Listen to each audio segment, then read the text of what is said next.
Ma olen loodusvärvidega tegelenud juba peaaegu 14 aastat ja loodusliku indigoga olen ma värvinud üle 10 aasta. Ja siin on näha minu värvitud villasid.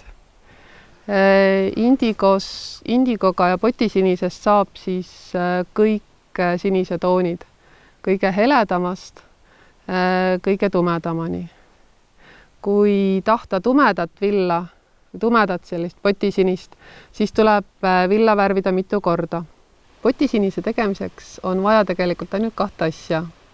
On vaja sinist pigmenti, indigot, mis on siis taimedest saadud sinine looduslik värv ja pissi, inimese pissi.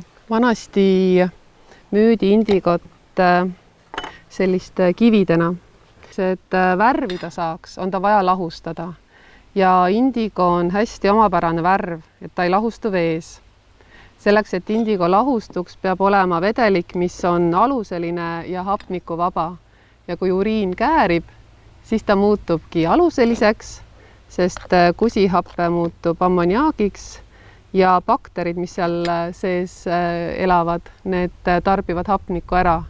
Mina panen siis sellise 5-liitrise potisinise küübi kohta umbes 2 supilusikatätt ehk siis selline 20 grammi indigot sinna sisse.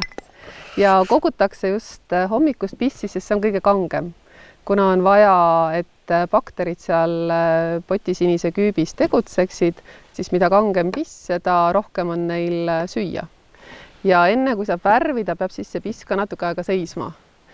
Ta peab muutuma aluseliseks, peab hakkama käärima nii-öelda. Selleks, et potisinise küüb teha, küüp on siis, küübiks nimetatakse seda potisinise värvipotti. Mina kasutan plastmassämbreid. Peaasi on, et oleks kaanega anum. Vanasti kasutati savipotte, suuri savipotte 2 sangaga, et oleks hea tõsta ja sinna pandi lambanahk peale. Ja kõigepealt valan siia pissi sisse, et see on nüüd seisnud päris tükk aega, sest sellise koguse kogumine võtab omajagu aega. Et nüüd on ta juba ilusti käärinud ja muutunud aluseliseks, mis on indigo lahustamiseks vajalik. Ja lihtsalt valan selle siin küübi suht koht täis.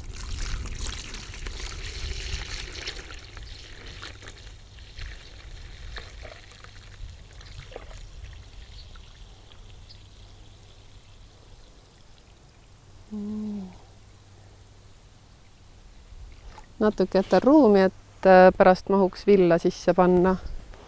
Ja järgmisena panen sisse pastaks segatud indigo pigmendi. Enne värvimist on vaja vill märjaks teha, nii et see vill on mul olnud siin juba tund aega leos ja värvida võib igasugust villa. Et mul on siin valget villa ja tihti värviti ka lambatoonides villa ja natukene on mul siin ka heledat sinist villa, mida ma olen juba 1 korra potisinises värvinud ja järgmisena ma kaevan oma sõnniku hunnikusse haugu, kus ta seisab hästi ilusti ühtlaselt soe ja temperatuur siin sees peaks püsima siis kuskil 30-35 kraadi vahel. Ja siis ta peab siin seisma, kuni indigo on lahustunud. Ja seda, kas indigo on lahustunud, näeb selle järgi, et vedeliku pinnale tekib vaskne kiht ja vedelik ise hakkab muutuma roheliseks. Ja seda ma käin siis korra päevas segamas, kuni küüp on värvimiseks valmis. See võib aega võtta sõltuvalt sellest, kui soe see hunnik on, mitu päeva ikka vähemalt, aga võib minna ka 2 nädalat, kui ei ole kuigi soe või kui ilmad on jahedad. Siis ma panen selle villa siia küüpi sisse.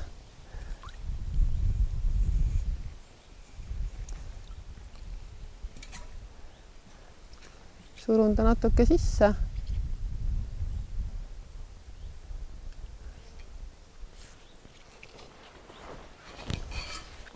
panen kaane peale tagasi.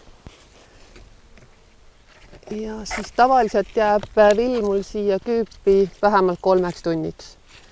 Nii, ma võtan selle nüüd välja kaane pealt ära ja tõstan ta siia ämbrisse. Kasutan sellist spagetiharki.